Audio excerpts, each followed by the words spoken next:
GORE-TEX was one of the main things. Yes. But there were also two other things which are very, very important. You never leave.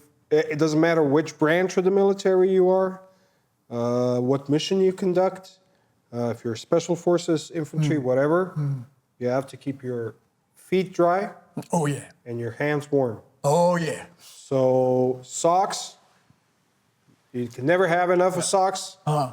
The underpants and stuff like that, that's always optional. You can always free ball it. And of course, hands. Whether it's the tactical gloves or insulated gloves, depends on the environment and everything, but those two things should be as dry as possible.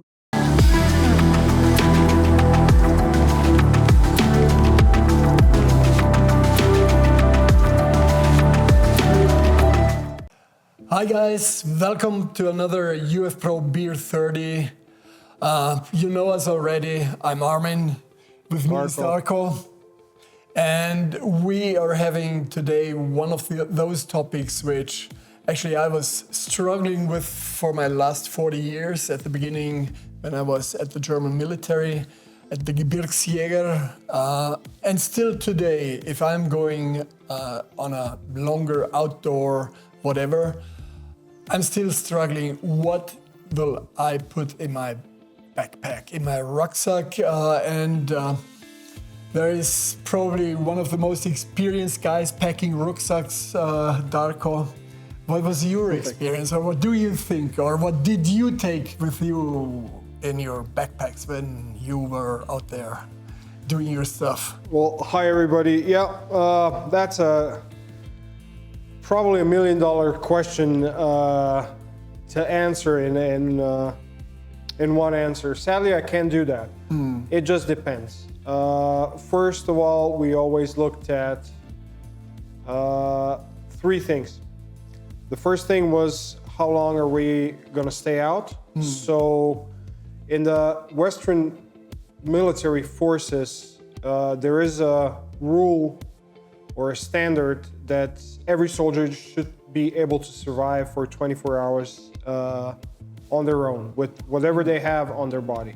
So this is kind of the first thing that comes into an account when you're packing your, let's say, light rucksack. The second, and of course this duration is not limited to 24 hours. So, but it means that you say, okay, I will be out there, but I'm not going to be that long out there, maybe one overnight thing, but that's it, and then maybe I'll have the chance to get back.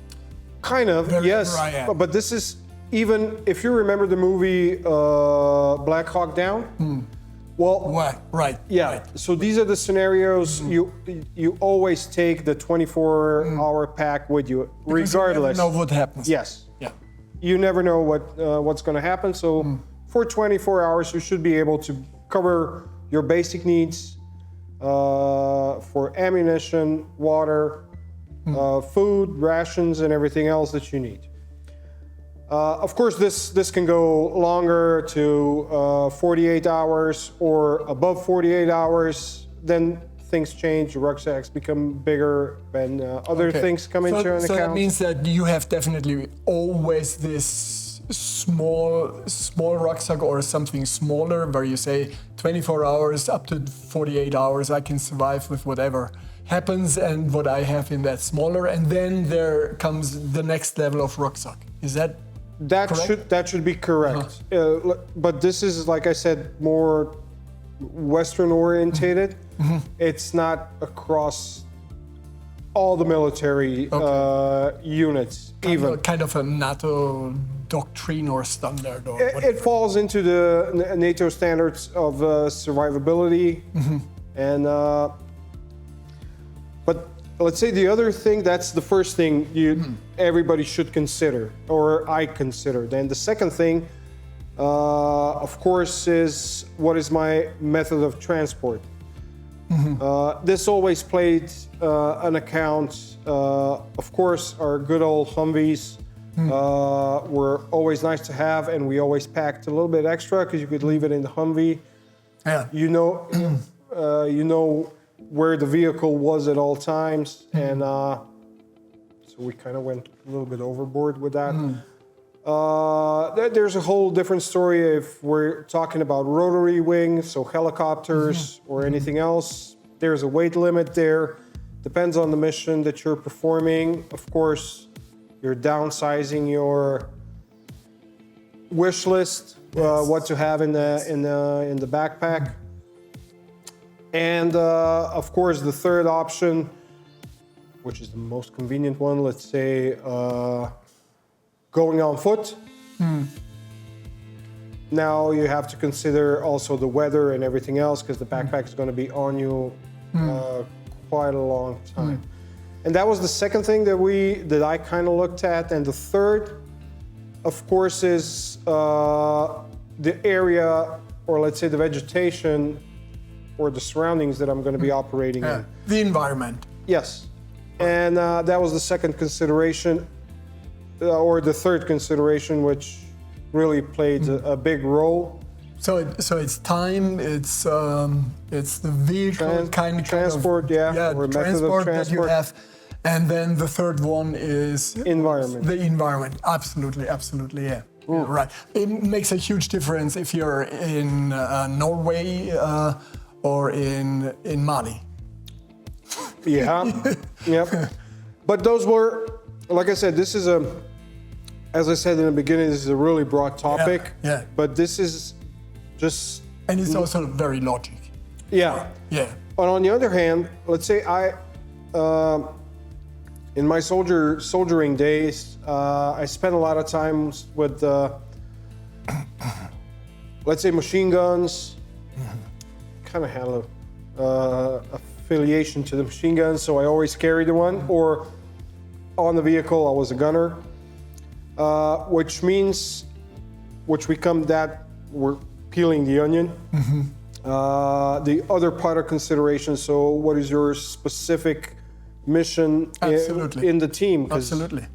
If you're a radio guy, should be considering batteries, your radio pack, maybe an extra antenna that you have for the SATCOM or whatever. These are all things that have to go in your consideration. If you're a gunner like me, extra ammo is always good, because we just like to shoot. We like to expend ammo. Don't tell that the financial guy. Well, yeah,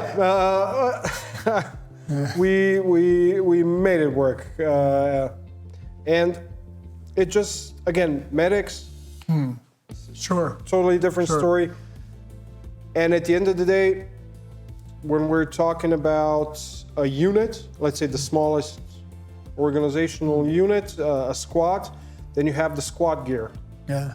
Which always has to be distributed in the squad, and also has to be taken into account. So when you're putting everything or all together, your backpack, let's say the 24-hour backpack, is basically 2/3 full. Yeah. So what kind of size of backpack is that? Is that a 50-liter backpack or 80-liter, or what is it? It depends. Again, it depends. We had different backpacks for different specialities. Okay. So of course, our commo guy always wore a different backpack than we did. Okay. Yeah. It was because back in the days, the radios were not that light that they are today. So the backpack was conceived in a different way. Machine gunners, again, I always took 45 to 50 liter backpack, just because of that extra volume for the 24 hours, which I can put maybe a little extra ammo in there. So it depends, but I would say it never crosses 50 liters, because everything above 50 liters is kind of falls into the other, let's say, duration. 48 plus. Yeah, everything above 24 hours. Above 24, okay. But nevertheless, I mean, except if we're talking about Afghanistan, and even then we always had something extra. We always packed something extra in terms of wearing. Let's say the most used item, of course, was GORE-TEX. Even in Afghanistan. Even in Afghanistan, in some cases, just because the GORE-TEX just keeps your warmth and your warm air in. So if you really tighten it on your bottom and on the top, it keeps you warm. I know it's kind of different to talk about that in the environment like Afghanistan, but you have to understand that the temperature differences between day and night are so huge that even at night, if you're in a 25 to 28 degrees Celsius, you're still feeling cold because over the day it was in the sun, it was 60 or even over. No kidding. In the sun, not in the shade. No, sure. But the temperature difference could be 30 degrees. Yeah, it was really, and that's why you had that chill feeling and the feeling of a cold. Just for curiosity, how did you wear the GORE-TEX? Did you wear it under the body armor or on top of it? I always wore it on top. On top. So you were looking for an oversized GORE-TEX, or let's say GORE-TEX, an oversized, impermeable type of jacket. Yes. Yes. To get your plate carrier under it and.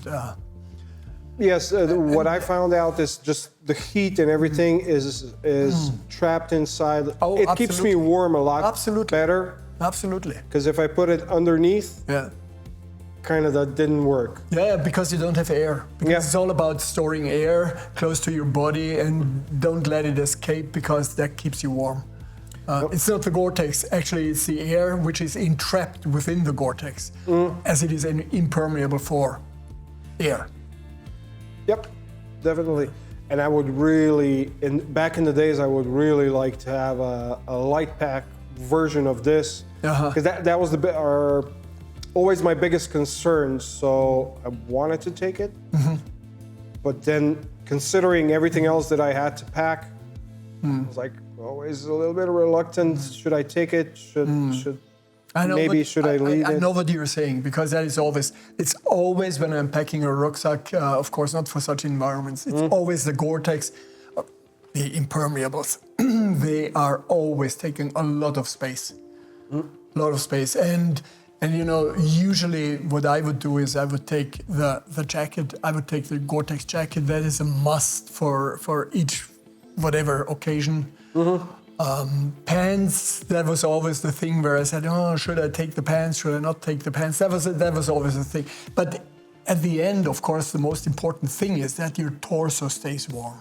That's the most critical thing, torso stays warm and you're relatively comfortable.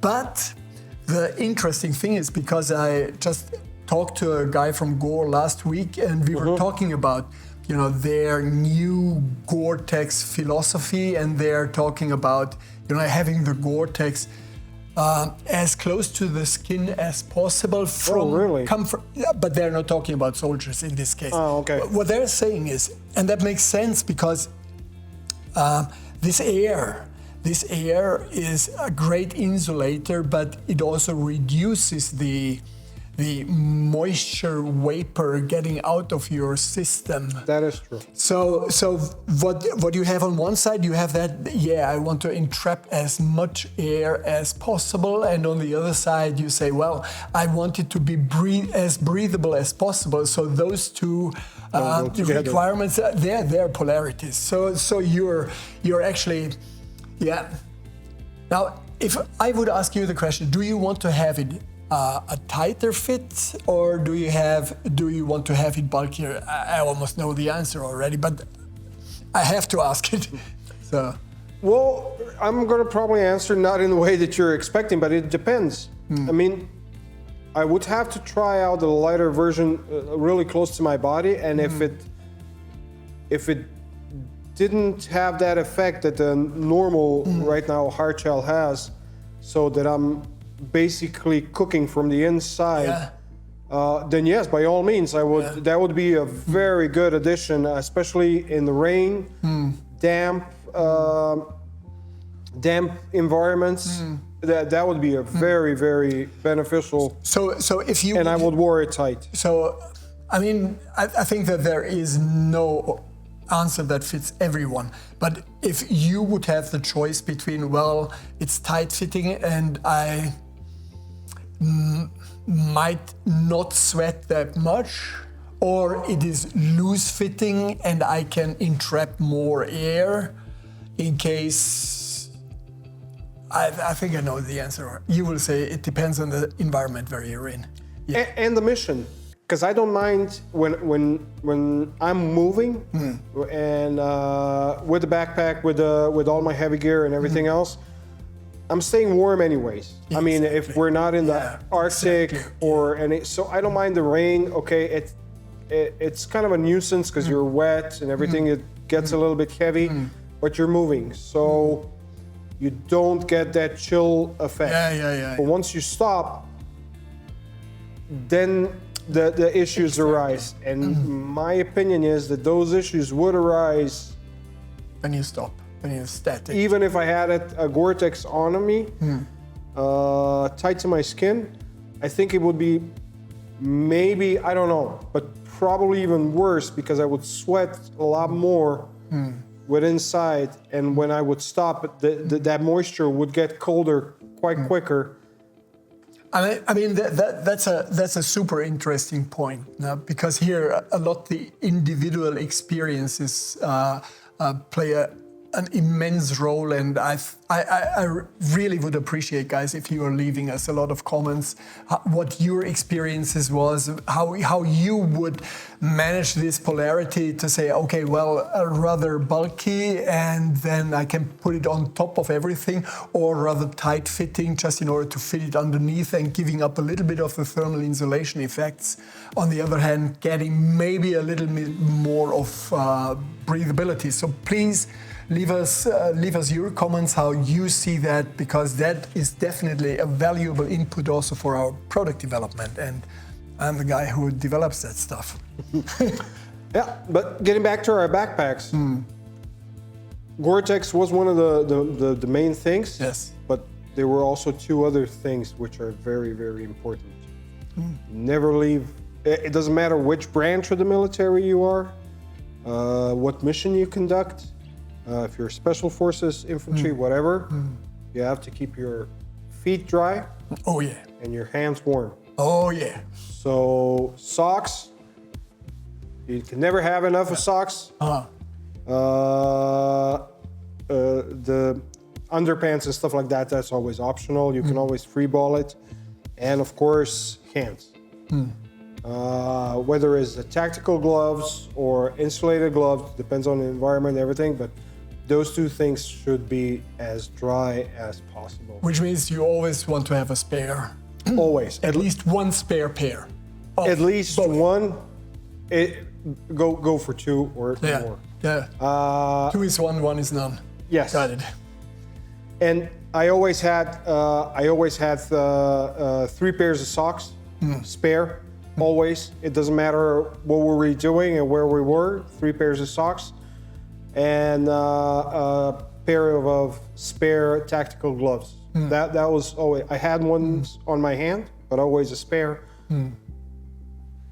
Just in case somebody borrowed mine or I lost or whatever happened. Yeah. Oh, you ripped them.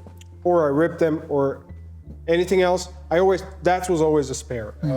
Of course, if we were in a colder environments, insulated gloves were also there. So these were always 3 items of clothing next to my 24-hour rations. Good. Water, which was in my backpack, but also distributed. Usually we had a camelback also back in the days. I know this is not popular anymore. Is it? I didn't know that. So what kinda. What I'm seeing is quite a lot of, let's say, militaries or soldiers or units going away from having a camelback on the back on your back all the time. Don't know. Maybe that's. Is there maybe is there a reason for it? I have no idea. Maybe there is. Probably you could make it a whole episode of this. But I mean, from own experience, I know if I have a camelback and you know this thing where I suck all the time on, I drink too much. I mean, of course, there is always that rule that you cannot drink too much. Oh yeah, you can drink too much, and because whatever you drink too much, it's sweated out. So body doesn't use it, and what you're sweating out is just lost. That could be a reason. To be honest, I really don't know, and I really never looked into why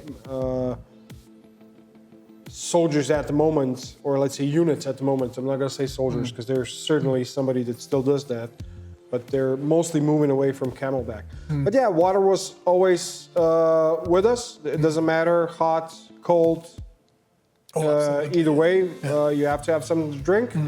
Would you rely on all the water in the backpack, or would you also take some water in your clothing, pants, side pockets, or whatever? Oh yeah. Well, I mean, I always had 2 half-liter bottles of water in my cargo pants. Always. That was. You never know what's going to happen to your 24 pack. Yeah. I mean, especially if you're a vehicle born. So you're moving with the vehicle, doesn't matter, APC, Humvee, whatever. It's way too convenient to leave it there, or if you're operating around the vehicle, something happens to the vehicle, now you're without gear, it's always a good idea to have at least, let's say, a liter of water on you. If it is a canteen, use a canteen, a camelback, or just 2 bottles of half a liter of water. By the way, guys, it's fasting time, so I'm on water, actually. So, talking about water. Sorry. Sorry for not joining you with a beer. No problem. I really envy you. That I can imagine.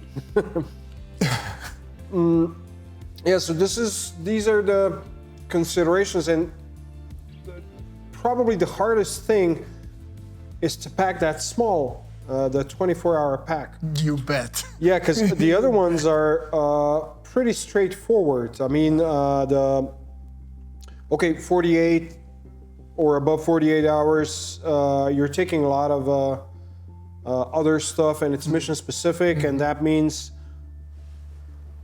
in 90% of the times you're going to be somewhere on foot for longer times. And of course, you have to pack according to the environment you're going into, the mission that you're conducting. Anything above that, it's luxury, because that means you're going away for a longer time, which means logistics is behind you. You can pack whatever you want, your laptop, put it on a truck or whatever, or a container, get shipped out, or it's somewhere in the log train behind you. So you're good to go. I would have a question here because it relates a little bit to my experience. When I was at the military, at the Gebirgsjäger in Germany, there was for the Rucksack Klein and the Rucksack Groß, there was exactly a list what should be in there. Is that today still like that? Do you have in the military, do you have an exact list what you should have in your rucksack, or is that different today? Back in my day, yes, there was. But it was not mission, but it was unit dependent. Okay. It was unit dependent. So you as a unit, you said, I have that list, or was it always the infantry platoon always has to have that, the helicopter crew always has to have that? Was that there was a time specific? Yeah, there was a time when this was really emphasized in the military. Yeah. Where you had a checklist, you had a packing list. You still have them today in certain units. So that means certain items had to be in your, let's say, the bigger rucksack. Yeah.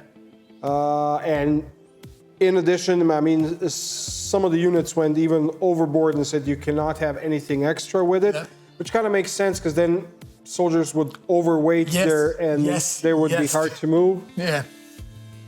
But that was a control measure for two things. The first thing was what we just talked about, so you didn't have soldiers overpacking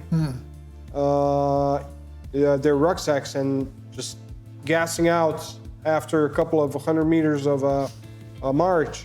And then on the other hand, you had to ensure that they did take what was, let's say, mission critical equipment or mission essential equipment, better term, so they wouldn't get wet or they would change socks or whatever the case may be. And these were the two probably predominant reasons that this happened. But to be honest, in my last couple of years in the military, I didn't see that emphasized as much. Okay.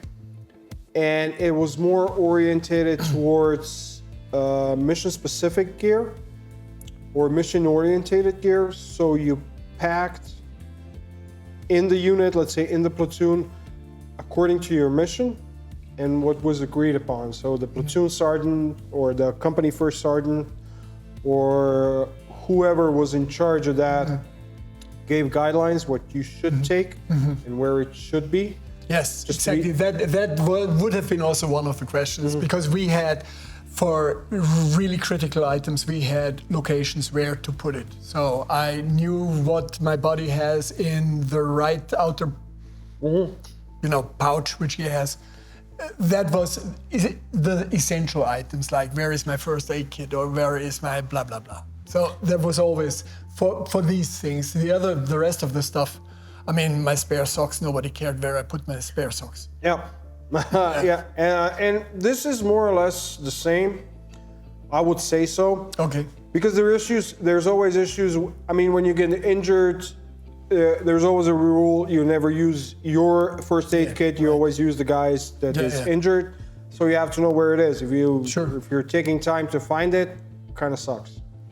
Especially for the guy. Yeah. The second thing is, when you're operating, let's say at night, you should be able to easily find the mission critical items, let's say your MVGs, your spare batteries for the MVGs or anything or ammo or whatever your mission specific job is.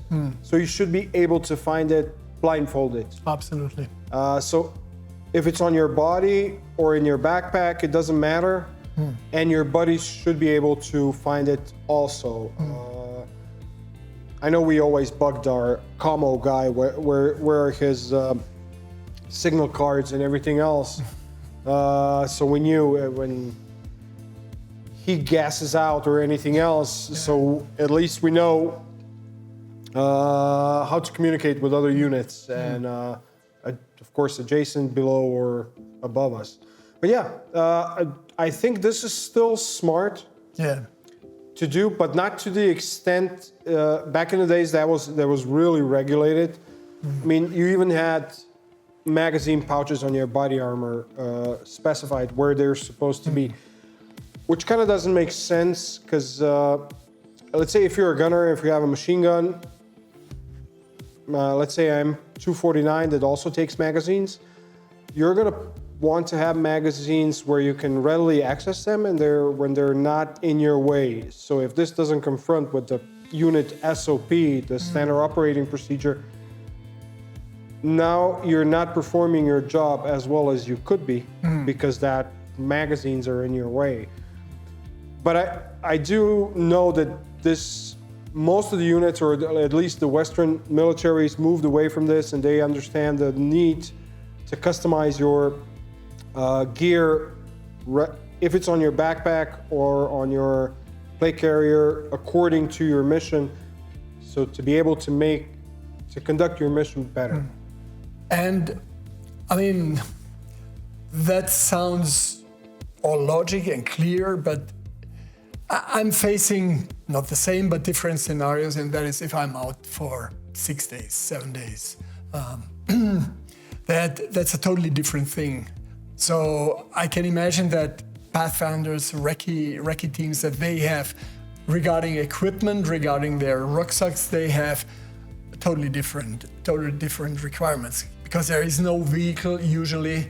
They're dropped somewhere, and then they have to be on themselves, sufficient, self-supplying for 4 days, maybe 5 days, 6 days, depending on how long they have to stay there. What do they do? You pack accordingly, of course. Which means you pack a beast. Usually, that's correct. But you have to understand that even here, the guys have limitations. Of course, I'm not going to discuss the physical limitations of each and every person.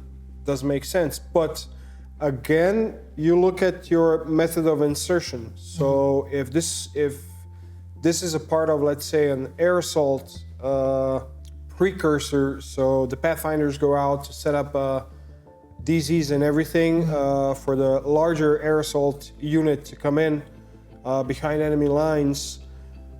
Again, you have the helicopter, you have that weight limit that you have to consider. Of course, one rucksack is not gonna break 𝗔𝗯𝘂𝘁 𝗕𝗲𝗿. I mean, for sure, but it depends how many pathfinders are on that mission, or how big is the recce team. And of course, this has to be taken account. And of course, if we take the different, more sexy way of insertion from an airplane, so let's say HALO or HEYHO methods, again, you're limited with the size of a rucksack that you can have between your feet or wherever they put it, or in front or whatever. So again, you're having that dilemma. So what is mission critical? What is mission essential? And what will... And how will I survive this? And how long do I need or is required for me to survive? So when is my due resupply? And of course, you again go by those three things that we talked in the beginning. Right. And following on with the rest of the things. So having your socks with you. That's, sure. That's always a good idea. But in all of those cases, whatever I just said, those guys always have larger rucksacks, a lot larger. Especially the pathfinders, especially if they're setting up DZs for airborne units. They have a lot of equipment with them, which takes quite a lot of space. So it requires quite a larger backpack, and of course, I'm not going to say a bigger guy, but a more resilient one. Yeah, absolutely. I mean, those guys are prepared for it. And same goes for the recce guys, same goes for the SF guys doing direct action or infiltrations, or just gathering intelligence behind enemy lines. It just depends, but usually they would have, let's say, what's called a bug out pack. So that means they would have a smaller, I'm not gonna say 24-hour, but let's say a survival pack within their pack, the bigger one. So if anything goes wrong or not according to plan, they're still able to ditch that one and survive on the smaller one. So it makes it more maneuverable, quicker to move and to react. And that seems to be a very important logic, because usually things go wrong. Yes, I mean, if you don't plan for your plan going to, I'm not gonna say shit, but I just did, then you're doing something wrong. I mean, it's a famous saying, everybody heard it a million times, is there's no plan that survives first contact. Absolutely. Yeah, because for some reason, enemy doesn't want to kind of cooperate and follow your plan. That's strange. Yeah, it is. Kind of unfair. Yeah. Yeah. So then you have to adjust. Which gives me kind of the key word, because then, I mean, that was your experience. My experience is totally obsolete, but it's totally obsolete, my experience, because doctrines changed so much. And then there happened February 2022. And everything changed. And everything changed.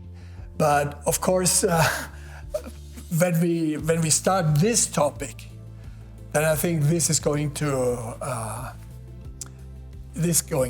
be too much for just one beer 30. I think we should get another beer 30. We should have another beer 30. Yeah. Talking about that. It's not that we just want to create a cliffhanger, but I mean, that is a huge topic. And here, I think we have a lot to say, a lot to discuss, a lot of opinions to exchange, because at the moment we just have opinions. So guys, if that is interesting for you, please stay tuned, because the next Beer 30 will be definitely about how to pack in this modern high-tech battlefield. Stay tuned, guys, and stay safe. Bye. Bye.